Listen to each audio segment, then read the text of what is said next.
আসসালামু আলাইকুম, welcome to my channel. আমি বিডি ব্লগার লাকি। আজকে আমি আপনাদেরকে জানাবো সিলেটের বড় বড় শপিং মলগুলো এই পবিত্র রমজান মাসে খোলা হবে কিনা। আমরা যারা নাকি সিলেটে আছি এবং সিলেটের বাইরে আছি তারা জানি সিলেটের যতগুলো বড় বড় শপিং মল রয়েছে তা জিন্দাবাজারে রয়েছে। তবে সময়ের সাথে সাথে এবং চাহিদা বাড়ার কারণে সিলেটের নয়া সড়ক এবং কুমারপাড়াতেও গড়ে উঠেছে এখন অনেক ব্র্যান্ডের বড় বড় শোরুমগুলো। সিলেটের কুমারপাড়ায় রয়েছে যে দেশীয় ব্র্যান্ডের যে বড় বড় শোরুমগুলো সেগুলো রয়েছে, যেমন দেশি দশ। আর নয়া সড়কের মধ্যে রয়েছে নামকরা মাহা সি সহ আরও অনেক ব্র্যান্ডেরই বড় বড় শোরুম। এই রমজানে সিলেটের শোরুমগুলো খোলা থাকবে কিনা বা বড় বড় মার্কেটগুলো খোলা থাকবে কিনা সেটাই আমি আজকে আপনাদেরকে জানাবো।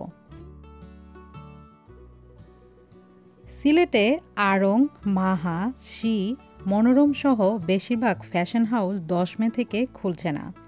বর্তমানে এই মহামারীর সময় এগুলো বন্ধ রাখার সিদ্ধান্ত নিয়েছে প্রতিষ্ঠানের সংশ্লিষ্টরা। দোকানপাট ও শপিং মল বন্ধের সরকারি নিষেধাজ্ঞা প্রত্যাহার করে নিয়ে আগামী 10 মে থেকে কেনাকাটা করার জন্য সীমিত আকারে দোকানপাট ও শপিং মলসমূহ খুলে দেওয়ার সিদ্ধান্ত নিয়েছে সরকার।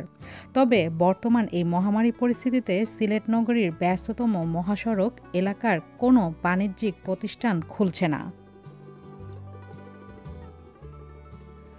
নয়া সড়কের ব্যবসায়ীদের সংগঠনের পক্ষ থেকে পাঠানো এক সংবাদ বিজ্ঞপ্তিতে এমন তথ্য জানানো হয়েছে।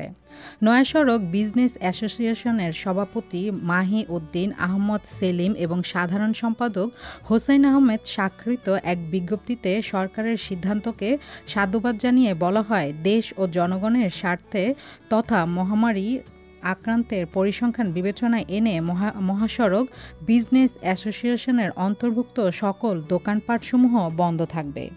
তাহলে আমরা এই নোটিশের মাধ্যমে বুঝতে পারছি আসলে এই রমজানে সরকার অনুমতি দিলেও কোনো বড় বড় শপিং যে শোরুমগুলো রয়েছে আড়ং, মাহা সহ এগুলো বড় বড় শোরুমগুলা, ফ্যাশন হাউসগুলা খোলা হবে না। এটা আমাদের মেয়েদের জন্য কিছুটা ব্যাড নিউজ হলেও ছেলেদের জন্য কিন্তু সুখবর। তবে এটা আসলে সবার জন্যই সুখবর, কারণ এই সময় আসলে শপিং মলগুলো একটু এড়িয়ে চলাই ভালো। কারণ কে জানে নতুন কাপড় আনতে গিয়ে সাথে কাফনের কাপড় আনার ব্যবস্থা হয়ে যায় কিনা। তাই আমরা সাধুবাদ জানাই সিলেটের যারা নাকি এই সিদ্ধান্ত নিয়েছে বড় বড় ফ্যাশন হাউসগুলো খুলবে না। তবে এখনও জিন্দাবাজারের বড় বড় শপিং মলগুলো খোলা হবে কিনা সেই ব্যাপারে কোনো সিদ্ধান্ত নেওয়া হয়নি। সেই ব্যাপারে কোনো সিদ্ধান্ত নেওয়া হলে ইনশাল্লাহ আমি আপনাদের সাথে অবশ্যই শেয়ার করব। আজকে তাহলে আমি এখানেই আপনাদের কাছ থেকে বিদায় নিয়ে নিচ্ছি। সবাই ভালো থাকবেন, সুস্থ থাকবেন। আল্লাহ হাফেজ।